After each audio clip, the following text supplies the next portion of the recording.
자, 저희 오늘 그 알고리즘 1장 좀 진행해 볼 거고요. 저희가 하는 이 내용은 그 자바로 쉽게 배우는 알고리즘이라고 하는 요 책을 가지고 요걸 기반으로 해서 이제 진행을 할 거고, 전체 11개 정도의 챕터로 이제 이루어져 있습니다.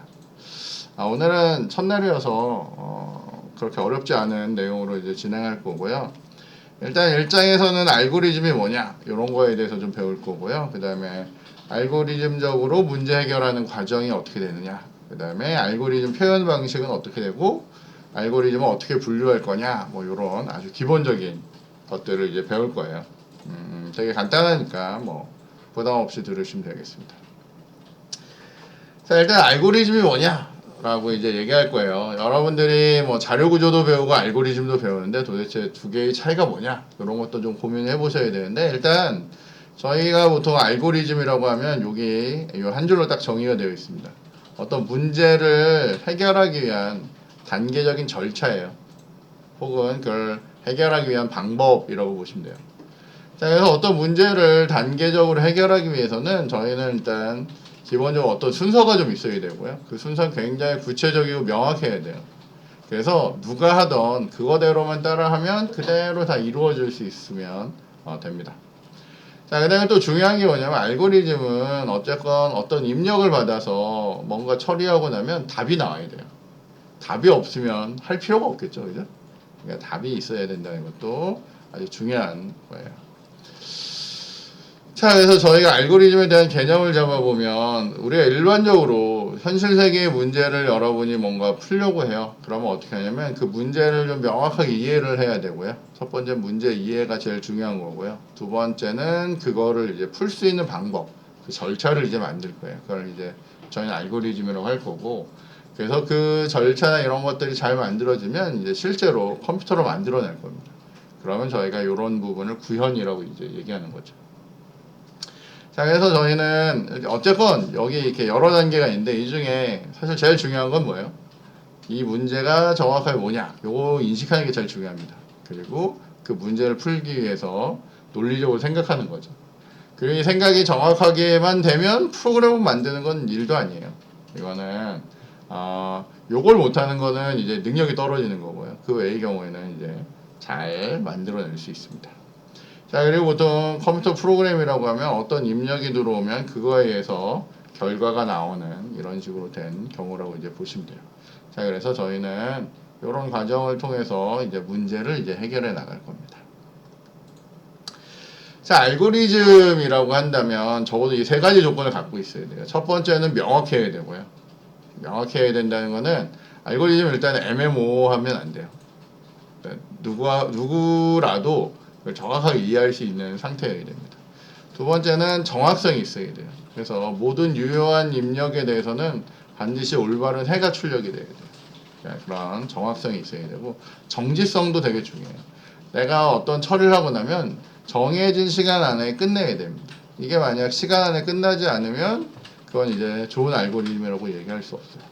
그래서 명확해야 되고 정확해야 되고 반드시 멈춰야 된다라고 하는 게 알고리즘에 대한 아주 중요한 세 가지 조건이에요. 당연하겠죠, 그죠? 자, 그래서 명확하다는 건 뭐냐면, 여러분들이 어떤 예를 들면 그 요리법 중에 라면 끓이는데, 뭐 예를 들어서 누군가가 마트에서 라면을 산다, 이거는 약간 불명확한 겁니다. 이거보다는 행복마트에서 땡땡 라면을 산다 라는 식으로 조금 더 정확하게 적어줘야 된다는 거예요. 왜냐면 그래야 어디를 가서 뭘 할 건지를 정확하게 안다는 거죠. 이게 뭐예요? 이게 명확해야 된다는 거예요. 자, 그 다음에 냄비에 물을 뭐 2컵 넣고 끓인다, 혹은 냄비에 물을 넣고 끓인다, 이러면 이제 헷갈리는 거고, 냄비에 물을 550ml를 넣고 끓인다, 이런 식으로 정확하게 적어줘야 된다는 거예요. 자, 끓을 때 면과 스프를 넣고 면이 익을 때까지 기다린다. 요것도 뭐 나쁜 표현은 아닌데, 요거는 좀 불명확한 거고, 아예 이렇게 3분간 끓인다, 뭐 이런 식으로 시간을 정해준다거나 이런 식으로 해야 뭐예요? 명확하다라고 저희는 표현할 수 있습니다. 이건 이해되시나요? 뭐 별거 아니죠, 그죠? 자, 그래서 결국에 우리 알고리즘이라는 거는 다시 한번 정의해 보면 이게 명확하게 기술이 되어 있어야 되고요.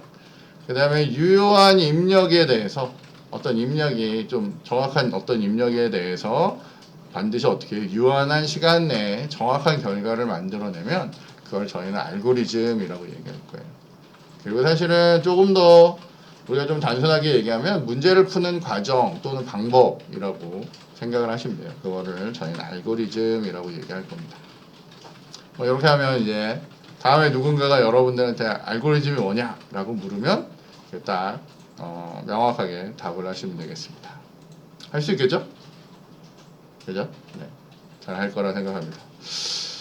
자, 우리가 알고리즘이라고 하는 거를 풀 때 알고리즘 방법은 굉장히 여러 가지가 있습니다. 알고리즘 방법은 굉장히 여러 가지가 있는데 예를 들어서 이 수많은 사람들 중에 홍길동을 찾는 문제가 있을 수 있어요.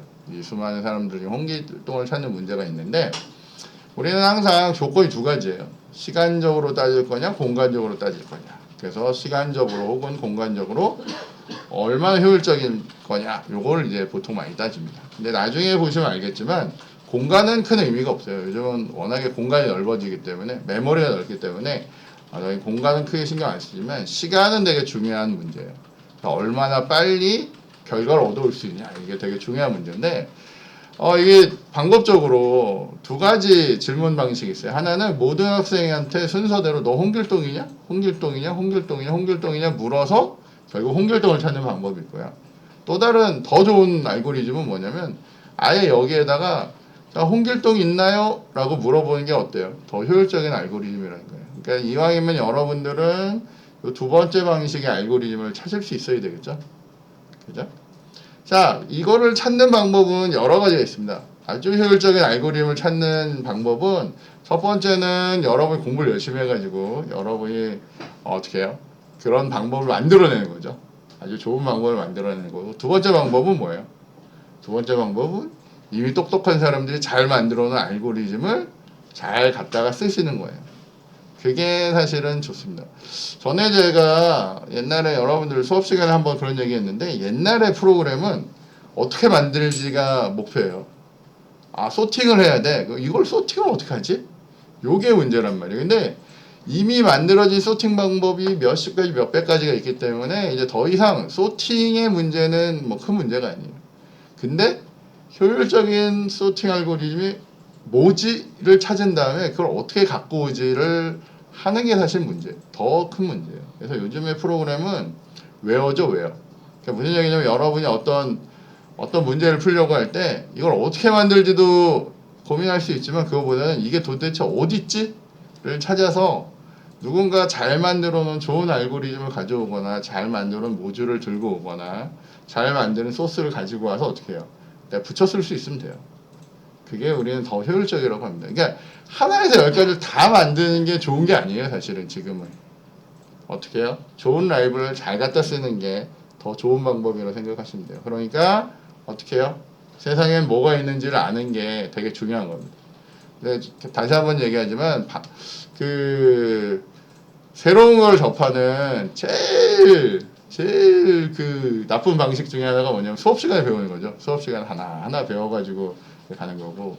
두 번째는 어떻게 해요? 여러분이 뭐 인터넷이나 이런 것들 이렇게 하면서 이제 하나씩 찾아 나가는 또 그런 방법들이 있으니까 잘 찾으시면 돼요. 그죠? 그래서 저희는 이런 방식을 어떻게 찾을 거냐, 요걸 할 겁니다. 여러분들 잘 생각해 보면 자료구조 시간에 아니면 저희 뒤쪽에 3장에 가면 정렬 알고리즘 배우거든요. 정렬 뭐 버블 소팅 배우고 뭐 셀렉트 소팅 배우고 뭐 이런저런 소팅 막 배워요. 그 백날 배우고 어때요? 안 써요. 그 왜 배우냐면 생각하는 법을 그냥 배우는 거고요. 실제로는 어떻게 해요? 실제로는 걔보다 훨씬 속도가 좋은 뭐 퀵소트나 뭐 그런 것도 사실은 우리가 만들어 쓰지 않고 우리는 어떻게 해요? 그냥 라이블러리로 점 소트 이러면 그냥 소트 된 걸 가져다 쓰잖아요. 그죠? 그 내부가 어떻게 되거는 우리는 돈케어고 이걸 쓰면 어때요? 정렬 될 거야. 요걸 알고 저희는 보통 쓰는 경우들이 많단 말이에요. 그죠?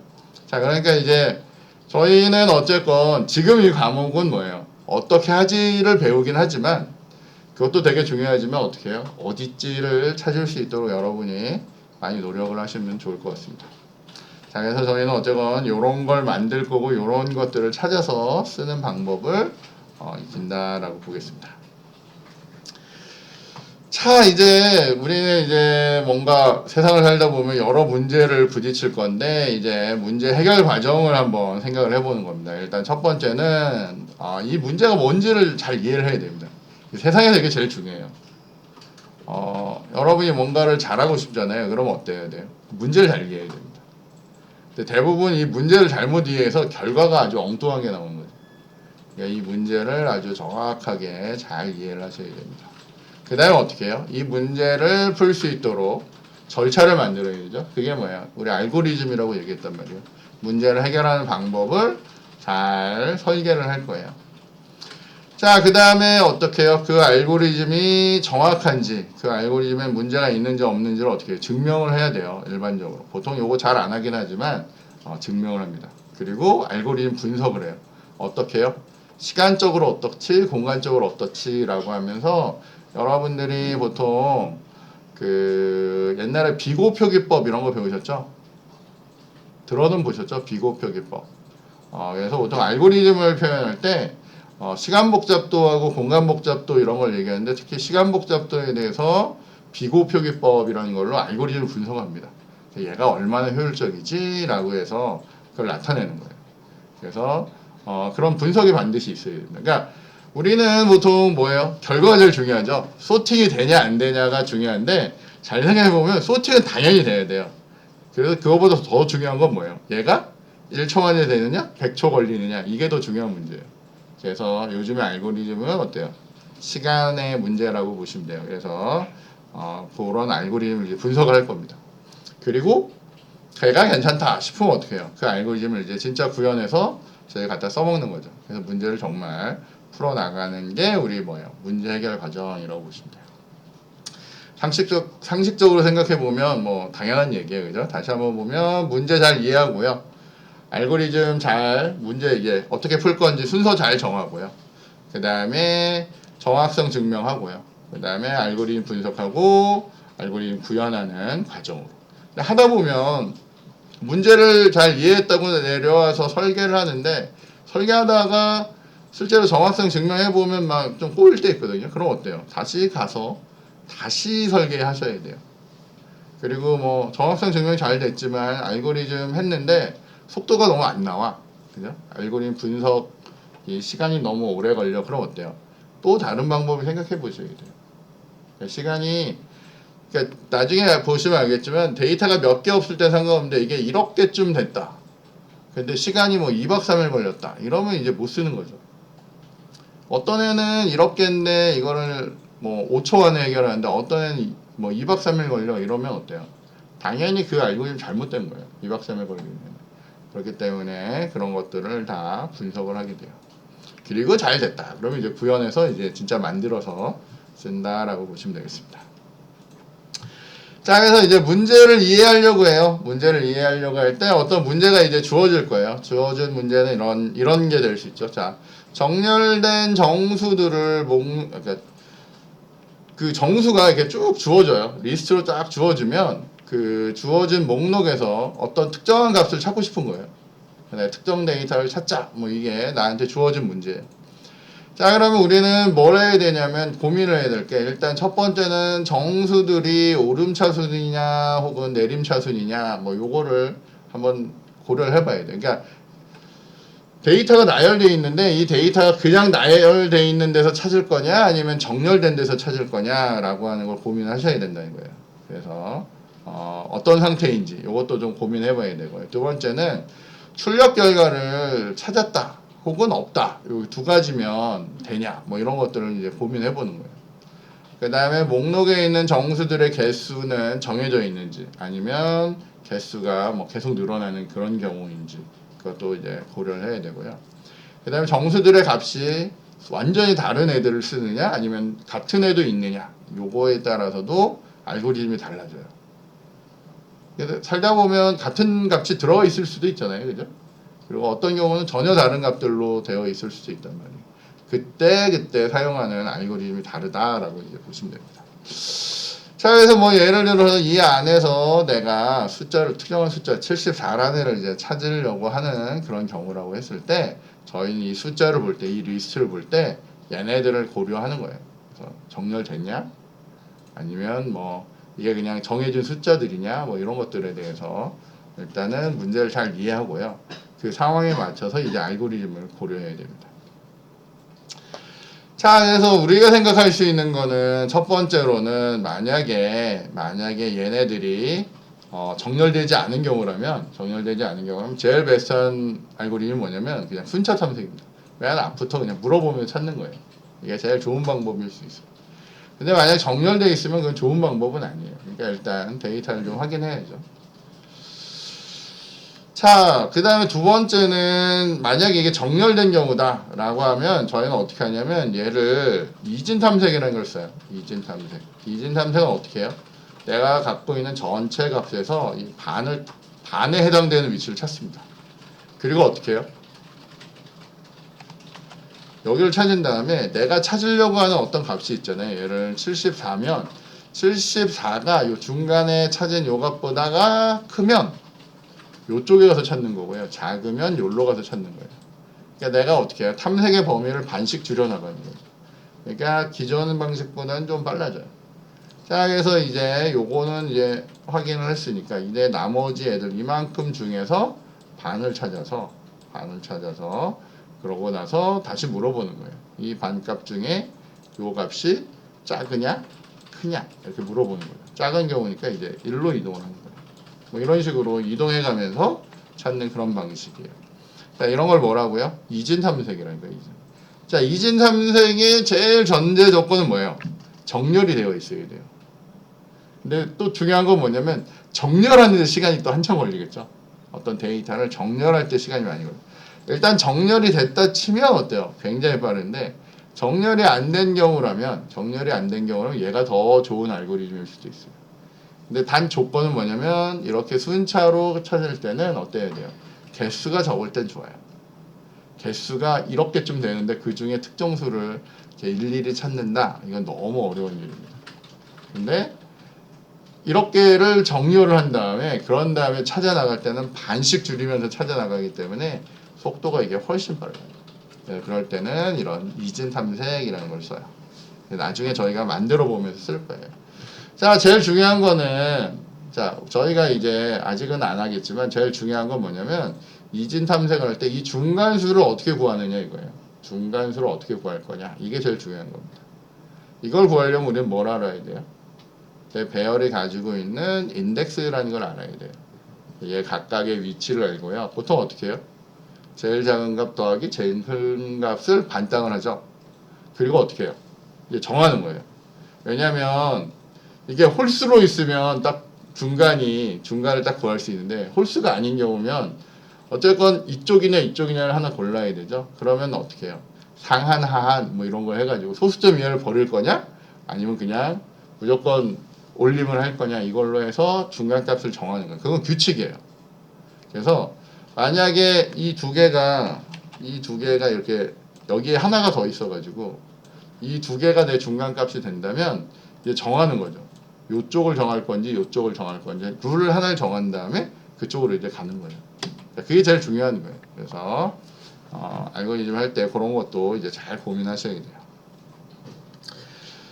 자, 그래서 다시 계속 나가죠. 자, 어떻게 해요? 문제를 잘 이해를 한 다음에 어떻게 해요? 어떤 알고리즘을 쓸 건지 잘 고민을 했어요. 고민을 하고 나면 그 알고리즘이 정확한지에 대해서 따져보셔야 돼요. 자, 그래서 보통 그때 쓰는 방법은 뭐냐면 이런 증명 방법으로 수학적 균합법 뭐 이런 거 써요.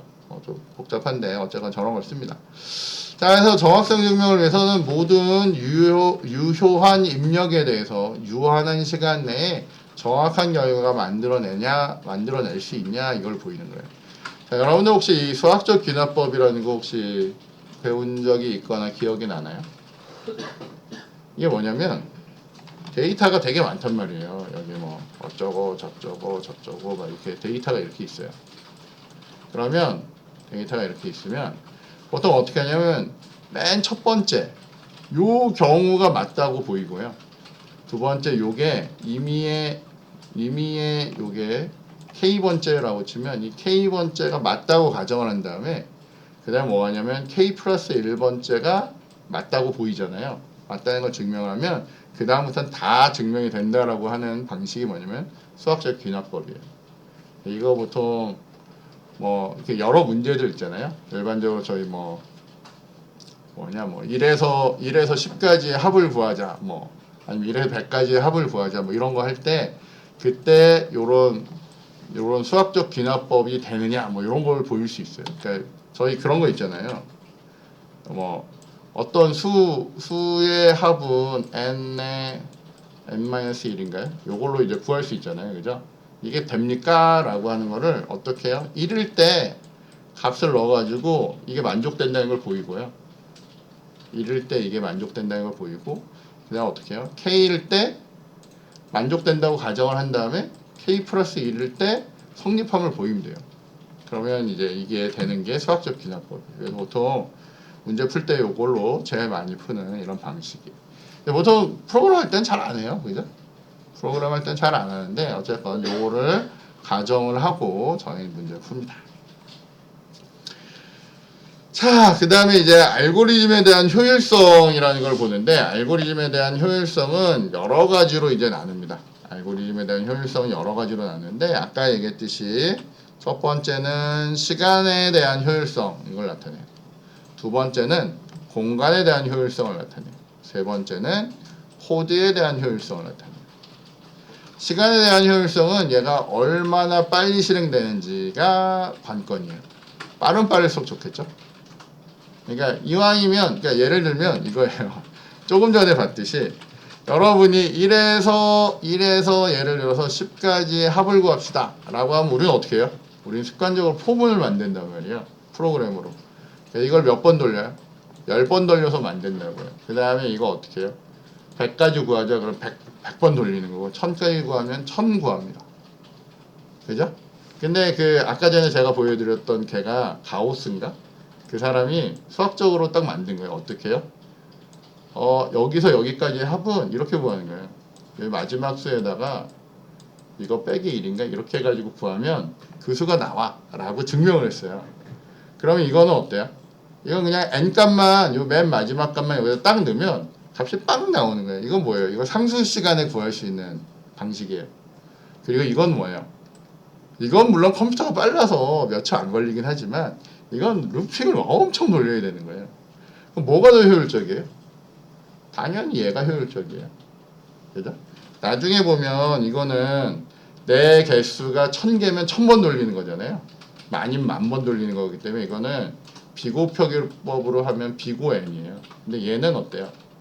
상수값 딱 넣으면 되잖아요. 그러니까 이걸 비고 1이라고 한다면 상수 시간만 성능 최고죠. 이게 이렇게 구하는 거예요. 되게 웃긴 건 뭐냐면 우리가 이걸 알면서도 나중에 어떻게 해요?